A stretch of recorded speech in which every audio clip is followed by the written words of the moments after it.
It's about to get interesting, so subscribe and hit like so you don't miss the top content.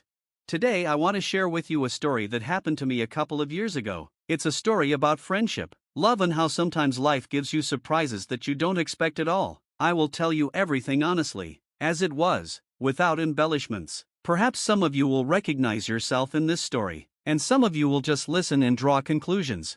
My name is Artyom, and at the time of the beginning of this story I was 22 years old. I had a best friend, Ilya. We had been friends since childhood, lived in neighboring houses and always stuck together. It was impossible to keep us apart. We went to school together, then went to the same university and even worked part-time at the same place, a small coffee shop in the city center. Ilya was the one person who knew absolutely everything about me. Well, almost everything. At some point Lyra appeared in our lives. Lyra was Ilya's classmate, and he introduced us at one of the student parties. She immediately caught my eye. Tall, with long brown hair and a bright smile, she literally glowed. Ilya talked about her like she was his good friend, but I knew right away that he liked her. I could see it in the way he looked at her, the way he tried to be close to her, and I, as his best friend, decided I wasn't going to interfere. It seemed like the right thing to do. Lyra was his chance for happiness, and I would just stay out of it. But life is unpredictable. The more the three of us talked, the more I realized that I liked Lyra, too. She was unusual, different from everyone else. We could talk for hours on a variety of topics, from music to the meaning of life. She liked to read, to draw, to walk in the rain. She was easy to be with, as if we'd known each other all our lives. But I kept my feelings to myself, because I didn't want to betray Ilya. One day, near the end of spring, Ilya confessed to me that he wanted to ask Lyra out on a date. We were sitting in our coffee shop after our shift, and he, twirling a cup of coffee in his hands, said, "Topic, I think I like Lyra. I think I'm in love." I smiled, trying to hide my disappointment, and replied, "That's great, Ilya, you should tell her." He nodded and said he would do it this weekend. I supported him, even though everything was literally turning over inside. I realized that my feelings for Lyra should just be forgotten. She's not for me, and that's okay. On Saturday, Ilya asked Lyra out on a date. They went to a movie and then to a restaurant. I tried not to think about that evening, but the thoughts kept popping into my head. The next day Ilya called me and told me that everything went well, but Lyra offered to stay friends. He was a little depressed, but he tried not to show it. I, of course, supported him as best I could, and thought that things would be easier now, but it turned out to be much more complicated. Lyra continued to communicate with us, and every day we became closer. She often wrote to me. We went for walks together. We talked. Ilya even joked that Lyra and I spent more time together than he did with her. I smiled and guffawed, but a sense of guilt grew inside me. I didn't want to betray Ilya, but every day it was getting harder and harder to ignore my feelings. One day, in the middle of summer, Lyra invited me for a walk along the embankment. We walked for a long time, looking at the water, talking about life. At some point she stopped, looked me in the eye and said, "Artyom, can I ask you a question?" "Of course," I answered. "Why are you always so reserved when we communicate, as if you keep something in yourself?" I hesitated. What could I tell her? That I was in love with her, but I couldn't help it because I didn't want to betray my best friend? That wouldn't be right, so I just smiled and replied, "I think you're onto something. I'm just not a very emotional person." She looked at me carefully, but didn't say anything else. We continued walking, but I felt like she realized something. Maybe she guessed how I felt, or maybe she just decided not to pressure me. Summer passed, and the fall brought new events. Lyra called me for walks more and more often, and Ilya seemed resigned to the fact that he and Lyra would never work out. He even started dating another girl, Nastia. She was nice, but I thought he was still thinking about Lyra. One day, in the middle of October, Lyra invited me to her house. Her parents were away for the weekend, and she had decided to organize a small party for her friends. We sat in her cozy room, listened to music, and drank tea. When the guests left, it was just the two of us. She looked at me, and there was something in her eyes that I couldn't understand. "Artyom," she said quietly, "you know that I care, don't you?"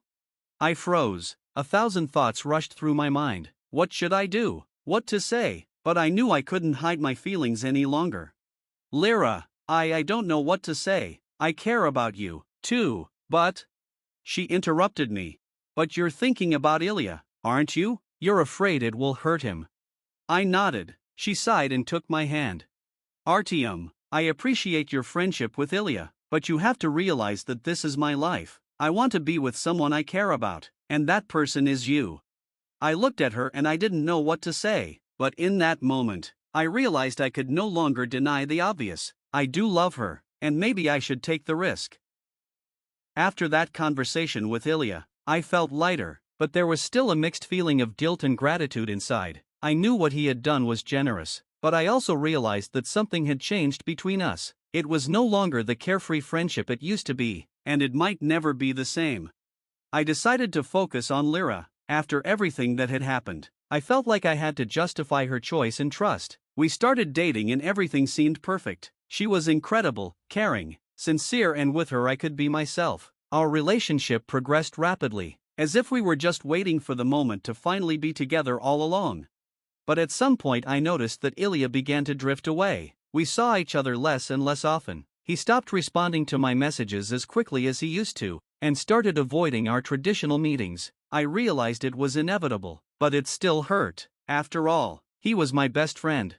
One day, I decided to ask him directly what was going on. We met at the same cafe where I confessed to him about my feelings for Lyra. The atmosphere was tense. Ilya, are you okay? I started, trying to soften the conversation. I've noticed that we've been talking less. Is something wrong? He twirled his spoon thoughtfully in his hands, avoiding my gaze. Topic, he finally said. You know, I thought I could just accept everything and move on, but it turned out to be harder than I expected. Seeing you and Lyra together, it's hard, and it's not even about you or her. It's just me, my weakness. I was silent, not knowing what to say. Words of comfort seemed empty and apologies seemed pointless. I don't want to lose you as a friend, he continued, but I need time to sort myself out. Do you understand?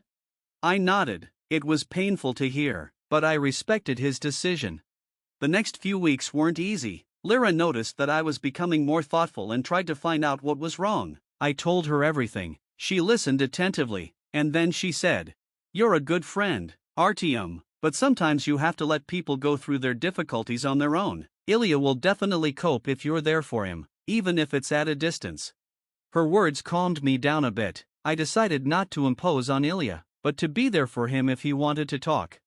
Meanwhile, our relationship with Lyra was growing stronger and stronger. We were spending more time together, getting to know each other more deeply. She turned out to be an even more amazing person than I thought. She made me feel like I could move forward despite the difficulties. But one day, a couple months later, I got a message from Ilya.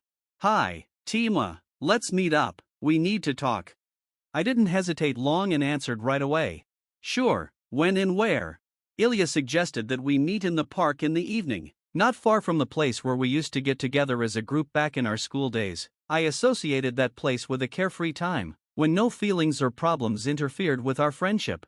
When I arrived, Ilya was already waiting for me. He was sitting on a bench, looking somewhere in the distance. His silhouette was illuminated by the soft light of the lantern, and I noticed that he looked calmer than the last time we'd seen each other. "Hi," I said, sitting down next to him. "Hi," he said, still not looking at me. There was a short pause, but this time it wasn't awkward. Rather, it was a pause before something important. "You know, topic," Ilya began. "I've been doing a lot of thinking during this time. You were right when you said that our friendship was too important to lose just like that." He turned to me and finally met my gaze.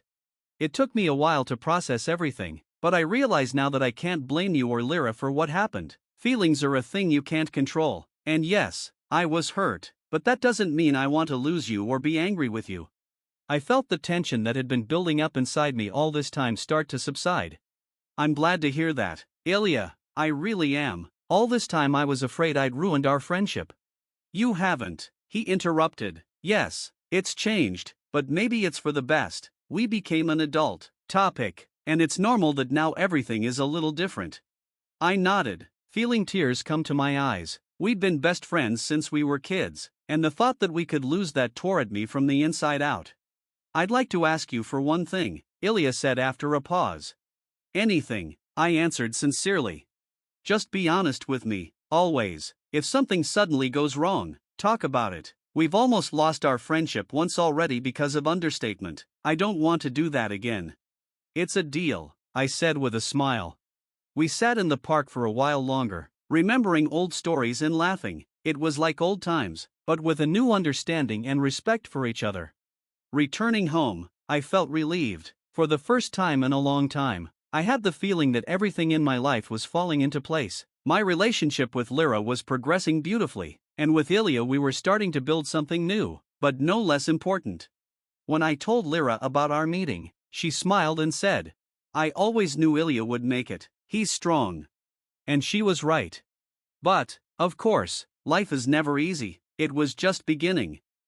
A few weeks passed. Everything seemed to be back to normal. Ilya started coming to visit again. The three of us would get together with Lyra, laughing like we used to, but as much as I wanted to think everything was fine, I noticed that he was still a little tense. Sometimes his gaze lingered on Lyra a little longer than it should have. Sometimes there was a slight bitterness in his jokes. I tried to ignore it, hoping that time would heal all wounds, but one day there was an incident that made me wonder if everything was as smooth as it seemed. Lyra and Ilya and I decided to go bowling. It was her idea. She wanted us to spend time together to strengthen our friendship. Everything was going great, the jokes, the competition, the teasing. Lyra, as always, was bright and cheerful. She knew how to create an atmosphere of ease and coziness. But at some point I noticed Ilya looking at her. It wasn't just a friend's gaze, it was a mixture of admiration and longing. I felt an unpleasant feeling in my chest, but I didn't say anything. After bowling we decided to go to a cafe. During the conversation, Lyra, laughing, recalled an incident when she and I accidentally ruined dinner, trying to cook a complicated dish. But Artem then spent half the evening telling me how he knew exactly what to do. She said, laughing, "Oh, it's a classic." Ilya picked up. Timo was always sure of himself, even when he didn't understand anything. Everyone laughed, and everything seemed to be fine. But later, when we saw Lyra home, Ilya, left alone with me, suddenly asked, "Topic, are you happy?" I stopped and looked at him. "Yes, of course, and why the question?" He shrugged his shoulders, avoiding my gaze. "I just wanted to know." I could tell something was eating at him, but I didn't insist. Maybe he was just still trying to let go of his feelings for Lyra. A few days later, Lyra noticed that I was becoming thoughtful. "What's wrong?" she asked, snuggled up against me on the couch. "I don't know," I admitted. "I think Ilya still hasn't fully accepted that we're together." Lyra frowned. "Do you think he's mad at us?" "No, he's not," I answered, "but I think he still feels something for you." Lyra paused for a moment, thinking about what I'd said. "It's complicated," she said finally. "He's a good man, and I don't want him to suffer, but I can't change the way I feel." "I know," I answered. "It's just, sometimes I feel like I'm torn between the two of you. I want both you and him to be happy." Lyra hugged me, and I felt her warmth. "It'll be okay," she said. "In time, he'll find his happiness, and then everything will be easier." But things turned out to be far from that simple. One evening Ilya called me to talk to him. We sat in his room, and he looked serious, even tense. "Topic, I need to say something," he began. "I'm listening," I said, trying not to give away my excitement. Ilya took a deep breath. "I thought I'd gotten over it, thought I could just move on, but I couldn't." I felt my heart clench. "You mean Lyra?" He nodded, avoiding my gaze. "I know it's wrong, I know she chose you, and I'm happy for you, but I can't bring myself to stop loving her." I didn't know what to say. On the one hand, I understood that he was struggling with himself, and I respected him for his honesty. On the other, I couldn't ignore the fact that this was jeopardizing our friendship again. "Ilya, I don't know how to help you," I said finally, "but I want you to know that I value our friendship and I'm willing to support you if you need it." He nodded, but his eyes were full of sadness. "I know, Topic, but maybe the best help is to give me time and some distance." Those words hurt me, but I realized he was right. Sometimes in order to keep something important, you have to let the other person go. The only question was whether our friendship could survive the ordeal. Ilya did pull away. We began to talk less often, and it was unusual. I understood that he needed time to deal with his feelings, but it was hard to realize that my best friend had suddenly become almost a stranger. Lyra noticed it, too. She tried not to bring up the subject of Ilya so as not to escalate the situation, but I could see that it bothered her. A few weeks passed quietly, if you could call it that. I did my work, tried to spend more time with Lyra and distract myself, but there was always an emptiness somewhere inside. Everything was a reminder that one of the most important parts of my life was now in limbo. Sometimes I caught myself thinking that I wanted to write to Ilya, but I stopped myself every time. I didn't know what to say to avoid making things worse. One evening, on my way home from work, I saw a message from him. It was short, almost indifferent. "Can you meet me?" I immediately agreed without thinking. We agreed to meet at a cafe where we used to sit and discuss everything in the world.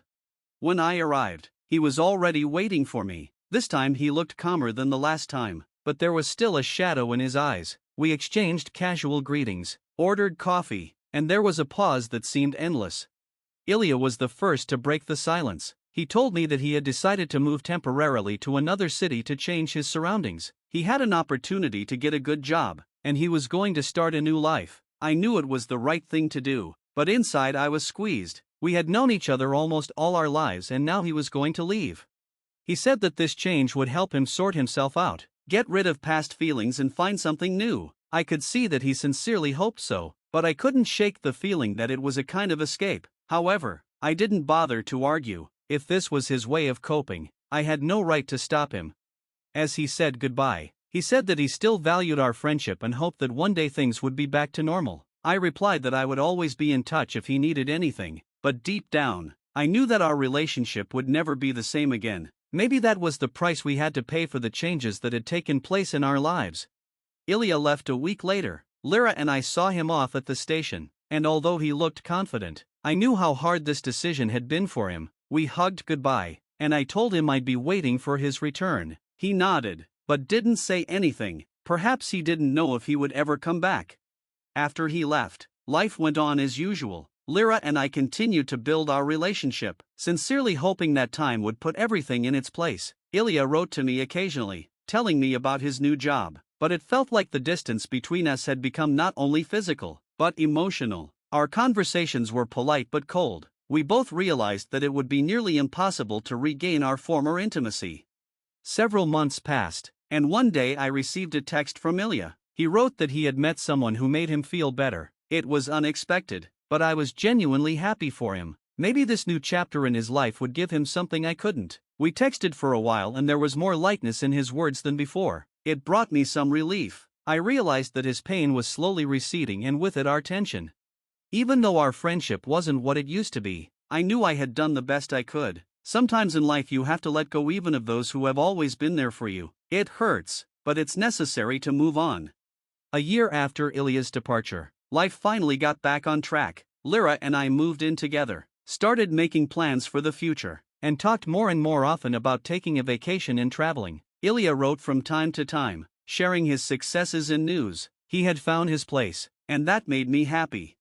One day I received an unexpected message from him. "I will be in your city for a couple of days. Let's see each other?" I said yes without a second thought. We met in the same cafe where we had once discussed his move. He looked calm and content. There was no longer the heaviness in his gaze that had haunted him before. We talked about everything: his new job, the girl he'd met, my plans with Lyra. It was a light and warm conversation, as if we hadn't had those difficult months between us. When he left, he said, "I'm glad it worked out the way it did. We may not be as close as we used to be, but you'll still be an important part of my life. Thank you for everything." His words were simple, but they meant a lot. I watched him walk away and felt a strange mix of sadness and relief. Yes, things had changed, but that didn't mean it ended badly. We had both grown up, coped and found our own paths.